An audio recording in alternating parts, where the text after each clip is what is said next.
Performance surfing has always been about the ability to change direction efficiently. Fins have played an important role in the progression of wave riding. Before fins, surfers would steer their heavy wooden planks by dragging their foot over the rail.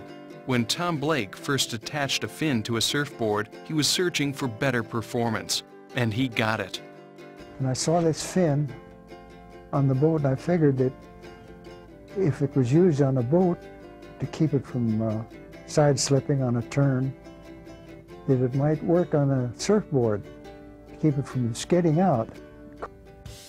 In the 50s and 60s, longboard fins were originally more like a wooden keel than the modern fins that we have today. The performance was a bit sluggish, but the progression had begun.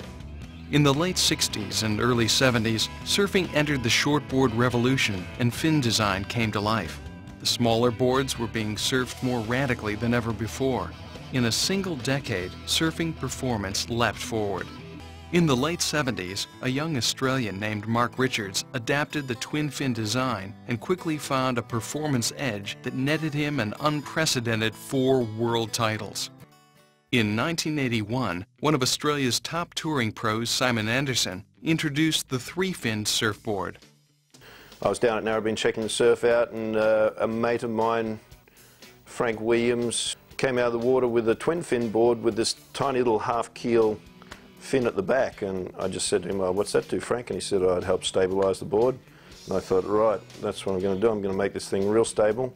So I figured that, you know, they've got to be roughly the same surface area as a single fin or a twin fin. So with that in mind, I put 3 fins on a board, and the back fin, which was more of a single fin shape, was kind of sticking over the tail. So I got Steve Zoller, my sander at that time. I said, look, sand that fin down so that it doesn't protrude over the back of the board. And the first surf I had, as I recall, the board was just astounding how it performed. And this thing had that stability of the single fin, but it just kept the drive and the speed through the turns.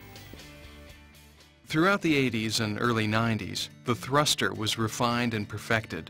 2 Californians, Al Merrick and Rusty Priesendorfer, made huge contributions to that progression through their respective work with Tom Curran and Mark Accalupo, and their uniquely different styles defined the next era of performance surfing.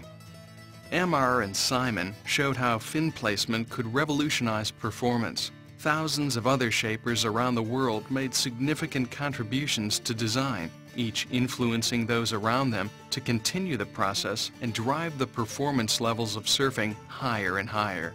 By the mid-90s, the shortboard had been refined to a highly tuned piece of surfing equipment. However, one design area still offered untapped performance potential: fins. When Simon invented the 3-fin surfboard, it just made all of our work so much harder. So initially it was just to make the work easier for us, an easier installation method of putting 3 fins on. And the spin-off, of course, was being able to change your fins and make your board go differently, and of course shipping, which was really important. People were starting to ship their boards all over the world. The ability to not get your fins smashed out when you're travelling on the planes, so all of that was an extra, but the real reason was for manufacturing and to make my job easy. Brian Whitty's invention was developed by FCS founders Gary Montfort, Bill McCausland, and Graham Bennett. FCS quickly became the world standard for removable fins and soon developed relationships with top surfers and shapers from around the world, many of whom made significant contributions to fin design by developing their own templates with FCS. Fins are the key to high performance on a really well-groomed surfboard.